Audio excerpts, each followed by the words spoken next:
മുംബൈയിലെത്തി രാവിലെ 11 മണിക്ക് പൻവേൽ സ്റ്റേഷനിലെത്തി എന്നുള്ള വിവരമാണ് പുറത്തുവരുന്നത്. പെൺകുട്ടികൾ മുംബൈയിലെ ഒരു സലൂണിൽ നിന്നും മുടി മുറിക്കുന്ന ദൃശ്യങ്ങളടക്കമാണ് ഇപ്പോൾ പുറത്തു വന്നിട്ടുള്ളത്. അനഘ മുരളി വിവരങ്ങളുമായി ചേരുകയാണ്. അനഘ, അപ്പോൾ കുട്ടികൾ എവിടെ എന്നുള്ള ചോദ്യത്തിന് ഏതാണ്ട് ഉത്തരമായിരിക്കുന്നു. അപ്പോൾ ഇനി എന്തിനിവർ അങ്ങോട്ടേക്ക് പോയി, ഇവർക്കൊപ്പം മറ്റാരെങ്കിലും ഒക്കെ ഉണ്ടോ? ഈ കാര്യങ്ങളിലാണ് ഇനി വ്യക്തത വരേണ്ടത്. എന്താണ് അന്വേഷണ സംഘം പറയുന്നത്?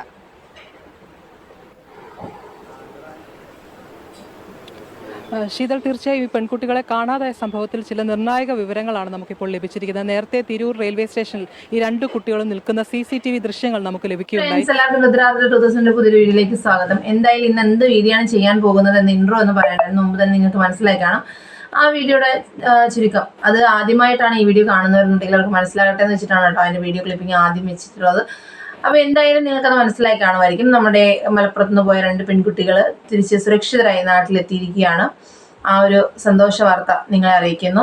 ഒരു അമ്മ എന്ന നിലയിലും ഒരു അധ്യാപിക എന്ന നിലയിലും എനിക്ക് വളരെയധികം സന്തോഷമുണ്ട്.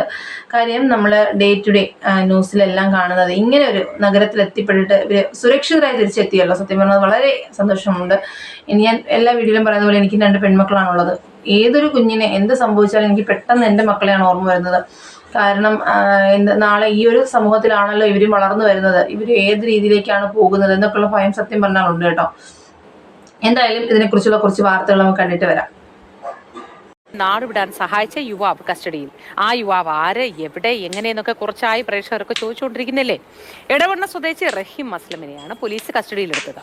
അരുൺ അമൃതനാഥ് നാടുവിടാൻ സഹായിച്ചത് റഹീം അസ്ലമാണ്. CV അനുമോദ് ചേരുന്നു. അനുമോദ്, പൂനെയിൽ നിന്ന് പെൺകുട്ടികൾ എപ്പോഴാണ് എത്തിയത്? ഗരീബ് രഥ് ട്രെയിനിലായിരുന്നല്ലോ എത്തിയത്. ആരൊക്കെ റെയിൽവേ സ്റ്റേഷനിൽ എത്തിയിരുന്നു? നമുക്ക് വിവരങ്ങൾ എന്തെല്ലാമാണ് ലഭിക്കുന്നത്? അപർണ, 12 മണിക്ക് തിരൂരിലെത്തുന്ന ഗരീബ് രഥിലാണ് പെൺകുട്ടികളെ നാട്ടിലേക്ക് കൊണ്ടുവന്നത്. താനൂർ പോലീസ് സ്റ്റേഷനിലെ ഉദ്യോഗസ്ഥരും അതുപോലെ തന്നെ കുട്ടികളുടെ രക്ഷിതാക്കളും ഒക്കെ റെയിൽവേ സ്റ്റേഷനിൽ ഉണ്ടായിരുന്നു. ഇന്നലെ വൈകുന്നേരം 5:30ക്കാണ് അവർ അവിടെ നിന്നും യാത്ര തിരിച്ചത്. റെയിൽവേ സ്റ്റേഷനിൽ വന്നിറങ്ങിയ ഉടനെ തന്നെ അവരെ പോലീസ് സ്റ്റേഷനിലേക്ക് DYSP ഓഫീസിലേക്ക് മാറ്റി. അതിനുശേഷം ഇനി അവരെ മജിസ്ട്രേറ്റിന് മുമ്പിൽ ഹാജരാക്കും. പിന്നീട് CWCയുടെ മുൻപിലേക്കും അവരെ കൊണ്ടുപോകേണ്ടതുണ്ട്. കാരണം പോലീസ് മിസ്സിങ്ങിന് കാണാതായതിന് കേസ് രജിസ്റ്റർ ചെയ്ത സാഹചര്യം. അപ്പോൾ നിയമപരമായിട്ടുള്ള നടപടികൾ പൂർത്തിയാക്കേണ്ടതുണ്ട്.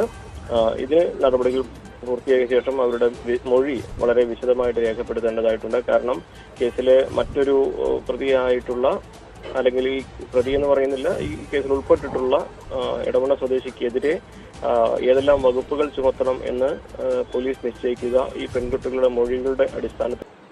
ഈ വാർത്ത വന്നതിന് ശേഷം ഒരുപാട് പേര് ഈ കുട്ടികളുടെ പേരൻസിനെ കുറ്റം പറയുന്നതായിട്ട് നമ്മൾ ഓരോ കമന്റ്സിലൊക്കെ കണ്ടു കേട്ടോ.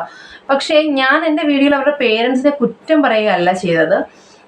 പേരൻസ് തങ്ങളുടെ മക്കളോട്, തങ്ങളുടെ മക്കളെ വളർത്താനും പഠിപ്പിക്കാനും അവരെ സുരക്ഷിതരാക്കാനും വേണ്ടിയിട്ട് സാധാരണക്കാരായാലും അല്ലെങ്കിൽ എത്ര ഏത് ലെവലിലുള്ളവരായാലും ശ്രമിക്കുന്നത് അങ്ങനെയാണ്. തങ്ങളുടെ മക്കളുടെ ഭാവി എത്രമാത്രം സേഫ് ആക്കാം അത്രമാത്രം സേഫ് ആക്കുക, അതാണ് അവരുടെ ലക്ഷ്യം. അപ്പം അതിനായിട്ട് ഇപ്പം ഇവരെ സംബന്ധിച്ചോളം വളരെ സാധാരണക്കാരാണ്. ഈ സാധാരണക്കാരുടെ ഈ ഫാമിലി അന്നത്തേക്കുള്ള കാര്യങ്ങൾ നോക്കാൻ വേണ്ടിയിട്ട് ഇറങ്ങി പോവുകയാണ്. അപ്പം അവർക്ക് മക്കളോട് കൂടുതൽ സമയം സ്പെൻഡ് ചെയ്യാൻ കഴിഞ്ഞു എന്ന് വരില്ല. അത് കറക്റ്റാണ്. അപ്പം ഞാൻ ഒരിക്കലും മാതാപിതാക്കളെ കുറ്റം പറഞ്ഞതല്ല. കാര്യം അവരുടെ ജീവിതമാർഗം നോക്കി അവർക്ക് പോകേണ്ട കാര്യം ഉണ്ട്, ഓക്കെ തന്നെ. പക്ഷെ ഞാൻ പറഞ്ഞത് നമ്മുടെ കുട്ടികളുമായിട്ട് കുറച്ച് സമയം നമ്മൾ ഈ പൈസയൊക്കെ ഒപ്പിച്ച് തിരിച്ചെത്തുമ്പോൾ ഇവരുടെ മനസ്സ് നമ്മുടെ കയ്യിൽ നിന്നില്ല എങ്കിൽ, ഇവർ കൈവിട്ട് പോയിട്ട് നമ്മളെ ഉണ്ടായിക്കൊണ്ടുവന്ന കാശൊക്കെ എന്ത് ചെയ്യാൻ പറ്റും? മാതാപിതാക്കളെ ഞാൻ കുറ്റം പറയാല്ല കേട്ടോ. എല്ലാ അമ്മമാരും അച്ഛന്മാരും തങ്ങളുടെ മക്കളുടെ സുരക്ഷ, ഭാവിയൊക്കെ തന്നെയാണ് നോക്കുന്നത്.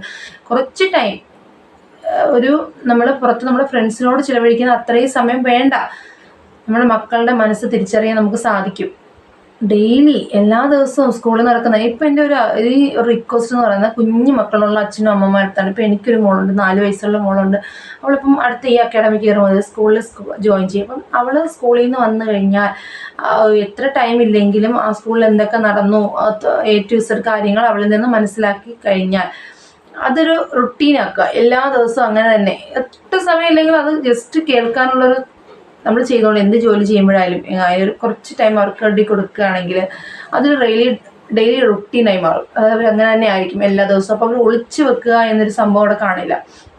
അപ്പം അവർ മനസ്സിലുള്ള എല്ലാ കാര്യങ്ങളും അവർ തുറന്നു പറയും. അവരുടെ എന്ത് സംശയമായാലും അതുപോലെ തന്നെ ചിലപ്പം തെറ്റായ കാര്യങ്ങളായിരിക്കും അവർ സംസാരിക്കുന്നത്, അത് നമുക്ക് തിരുത്തി കൊടുക്കാൻ സാധിക്കും. അപ്പോൾ ആ ഒരു കാര്യമാണ് ഞാൻ എൻ്റെ ആദ്യത്തെ വീഡിയോയിലും പറഞ്ഞത്. അപ്പോൾ അതിൽ പേരൻസിനെ ഒന്നും കുറ്റം പറഞ്ഞല്ല. പേരൻസ് ഈ പറഞ്ഞ പോലെ തന്നെ വളരെ സാധാരണക്കാരായവർക്ക് ഒട്ടും സമയം കാണണമെന്നില്ല. ചിലപ്പോൾ എൻ്റെ മക്കൾ തിരിച്ചെത്തുന്ന സമയത്തേക്ക് തൻ്റെ നമ്മൾ ജോലി ചെയ്ത് തിരിച്ചെത്തുന്ന സമയത്തേക്ക് മക്കൾ ഉറങ്ങി കാണുമായിരിക്കും. അപ്പോൾ സംസാരിക്കാൻ പറ്റാതെ വരും. പക്ഷെ അതിലും എവിടെയെങ്കിലും അച്ഛനും അമ്മയും ഒരുപോലെ ചെയ്യണം എന്നാണ്. പക്ഷേ എന്നാൽ പറ്റുന്ന ആരായാലും അച്ഛനായാലും അമ്മയായാലും ആരെങ്കിലും ഒരാൾ മക്കളോട് സ്ഥിരമായിട്ട് മനസ്സ് തുറക്കുകയാണെങ്കിൽ ഇതുപോലെ ഈ കുട്ടികൾ ചെയ്തപ്പെട്ട അപകടം പോലെ നമ്മുടെ മക്കളെ അതിൽ നിന്ന് രക്ഷിക്കാൻ നമുക്ക് സാധിക്കും.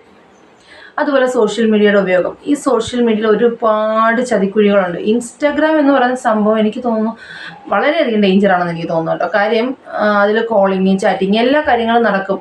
അപ്പോഴത്തേക്കിന് എന്താ അവർക്ക് വളരെ ഫ്രീ ആണ്. മൊബൈൽ നമ്പറൊന്നും വേണ്ട, ഇൻസ്റ്റാഗ്രാം അക്കൗണ്ട് മാത്രം മതി കോണ്ടാക്ട് ചെയ്യാനായിട്ട്. അപ്പോഴത്തേക്ക് എല്ലാ സ്ട്രേഞ്ചേഴ്സുമായിട്ട് നല്ല രീതിയിൽ എന്ത് ചെയ്യുന്നു, ഇവർ അപ്പം വീഡിയോ കോൾ, ഓഡിയോ കോൾ എല്ലാ തരത്തിലും നമുക്ക് ഇൻസ്റ്റാഗ്രാമിലൂടെ ലഭിക്കുന്നുണ്ട്.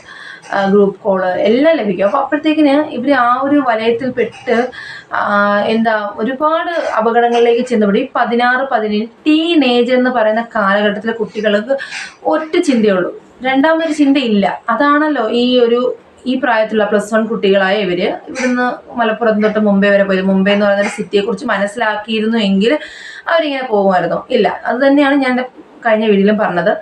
ഓക്കെ, ഇതൊരു അവയർനെസ് ആയിട്ട് പേരൻസ് എടുക്കുക. ഞാനൊരു അധ്യാപികയാണ്. അപ്പം നമ്മുടെ സ്കൂളിൽ പേരൻസ് മീറ്റിങ്ങിനൊക്കെ വരുന്ന സമയത്ത് ചില കുട്ടികളുടെ ക്യാരക്ടറൊക്കെ എന്തെങ്കിലുമൊക്കെ ചില പ്രശ്നങ്ങളുണ്ട്. നമ്മൾ അവരോട് ഇങ്ങനെ പറയുന്നത്, നിങ്ങൾ കുട്ടി അങ്ങനെയല്ല, മോശമാണ്, അങ്ങനെയല്ല പറയുന്നത്. നിങ്ങൾ കുറച്ചും കൂടെ ഒക്കെ സ്നേഹമായിട്ട് മക്കളുമായിട്ട് നിൽക്കണം, അവരുടെ പഠിക്കുന്ന കാര്യങ്ങളിലൊക്കെ കുറച്ചും കൂടി ഇടപെടണം. ആ ഒരു രീതിയാണ് പറയുന്നത്. ആ ഒരു രീതിയിലാണ് ഞാനിപ്പോൾ ഇതിലും പറയുന്നത്. അങ്ങനെ ഒരു നിലപാടിലാണെങ്കിൽ ഇനി ഈ കുട്ടികൾ ചെയ്ത ഈ അബദ്ധം നാളെ നമ്മുടെ മക്കൾ ചെയ്യാതെയാകും. സോഷ്യൽ മീഡിയ ഉപയോഗിക്കുന്നതിനുള്ള ദൂഷ്യവശങ്ങളെക്കുറിച്ച് നല്ലതുപോലെ മക്കളെ മനസ്സിലാക്കി കൊടുക്കുക, പറഞ്ഞു കൊടുക്കുക. മാക്സിമം ഈ ടീനേജ് പ്രായത്തിലുള്ള കുട്ടികളിൽ നിന്ന് ഫോൺ കുറച്ച് അകലത്തിൽ പിടിക്കുന്നത് വളരെയധികം നല്ലതായിരിക്കും. ഒരു 18 വയസ്സ് കഴിഞ്ഞാൽ, ഇപ്പം ടീനേജ് അവിടെ 20 ആകുമ്പോൾ ഉള്ളൂ. അപ്പോൾ ഈ ഒരു 13 to 18 ആ ഒരു കാലഘട്ടത്തിലുള്ള കുട്ടികൾ ഒട്ടും ചിന്തിക്കില്ല, അടുത്തൊരു ചിന്തയില്ല. അവരുടെ ഫ്രണ്ട്സ്, അവരുടെ ഗ്യാങ്, അതൊക്കെയാണ് അവർക്ക് ഏറ്റവും വലുത്. പേരൻസ് അവർക്ക് ശത്രുക്കളാണ് കേട്ടോ. ഈ ഒരു കാലഘട്ടത്തിലുള്ള കുട്ടികൾക്ക് പേരൻസ് ശത്രുക്കളാണ്. അവർ പറയുന്ന ഒന്നും അവർ കൃത്യമായിട്ട് അക്സെപ്റ്റ് ചെയ്യുകയേ ഇല്ല. അങ്ങനെയാണ് ഈ കുട്ടികളും സോഷ്യൽ മീഡിയ, ഇൻസ്റ്റാഗ്രാം വഴി റഹീമിനെ പരിചയപ്പെടുന്നു. റഹീമിലുള്ള പൊള്ളയായ വാഗ്ദാനങ്ങളൊക്കെ വിശ്വസിച്ചാണ് റഹീമിൻ്റെ കൂടെ ഇറങ്ങി പോകുന്നത്, മുംബൈ സിറ്റി കാണാനും മറ്റു കാര്യങ്ങൾക്കുമായിട്ട്. പക്ഷേ ആരുടെയോ ഭാഗ്യം കൊണ്ട് ഒന്നും സംഭവിക്കാതെ തിരിച്ചെത്തിയിട്ടുണ്ട്, നാട്ടിലെത്തി. ഫർദറായിട്ട് റഹീമിൻ്റെ പുറകെ ഒരു വൻ റാക്കറ്റ് ഉള്ളത് തിരിച്ചറിയുക തന്നെ ചെയ്യും, അത് ഉറപ്പാണ്. കാര്യം ഈ റഹീം പറയുന്ന ആദ്യമുള്ള കാര്യങ്ങളിൽ തന്നെ വളരെയധികം മൊഴികൾ വൈരുദ്ധ്യമുണ്ട്. പറയുന്ന കാര്യങ്ങൾ നമുക്ക് അത്രയും അങ്ങോട്ട് അക്സെപ്റ്റ് ചെയ്യാൻ പറ്റുന്ന രീതിയിലല്ല റഹീം പറയുന്നത്. എന്തായാലും റഹീമിനെ കാണാനും മനസ്സിലാക്കാൻ റഹീമിൻ്റെ പിക്ക് ഒന്നും ഇതുവരെ കൊടുത്തിട്ടില്ലായിരുന്നു. ഇപ്പോൾ നമ്മുടെ റഹീമിൻ്റെ പിക്കൊക്കെ കിട്ടിയിട്ടുണ്ട്.